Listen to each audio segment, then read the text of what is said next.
So yun guys, so bis na tayo guys kasi magja-jogging kami ng pinsan ko. So sinasama ko siya sa workout ko kasi para gumanda yung katawan niya. Tapos try ko siya ipasok sa modeling. Pero may nagsando ako pero mamaya nag-t-shirt na lang ako kasi napansin ko medyo maraw-araw pa. Ayan, so nag-t-shirt ako yan. So yun yung pinsan ko. So bata pa yan guys. So papasok ko na sa modeling soon. Ayan, pag okay na siya. So yun guys, so grabe. Dito kami jogging guys, dito sa tulay, sa bagong tulay. Yan, grabe. Yun yung ako guys, so dyan, yan, tinuturo ko. Dyan, malapit yung bahay namin. So yun guys, so dito kami madalas nag-workout. Tapos up and down kami dyan palagi sa hagdan. Kasi isa sa yun sa mga magagandang workout. Yan. So grabe, medyo maitim ako dyan kasi sa lighting. Yan, so tignan mo kung gaano kaganda yan. So tignan guys, yan, dyan kami nagwababa.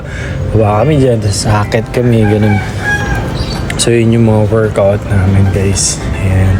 So grabe yun, no? Kala mo talaga boxingero.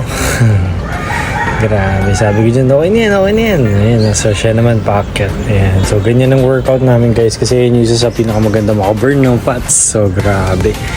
So ayan, so after that guys, so ikot na kami papunta ng sa kabilang tulay. Ayan, doon ikot kami. Ayan. So guys, bata pa lang ako, naalala ko na yun guys, Gibara. Ayan yung isa sa mga nakikita ko nung bata kami dyan, malapit kasi ako sa simbahan. Nakikita namin kasi may park kami sa harap. So bata kami, naririnig namin yan, lagi namin yung tinitignan. Ayan, so grabe yun guys. So ikot na kami, dito na ako sa may medyo nakakalahati na kami.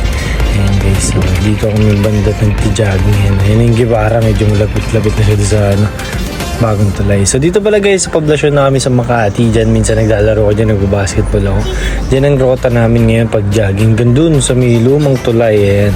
Tapos pauwi na kami guys. Ayan yung mga iniikutan namin. So grabe. Ayan guys, nandito kami sa lumang tulay. So patawid na kami dyan ng pinsan ko. Ayan. So patapos na kami ng jogging. Walking na kami hanggang sa bahay. Ayan yung yung kanina yung aqua, layo na guys. So yun yung iniikutan namin guys, almost 5 kilometers yata yung tinatakbo namin. Yan, so grabe, manlulula kayo dyan guys kung di kayo sanay sa height. So ito nga pala guys, meron kami dito tawiran.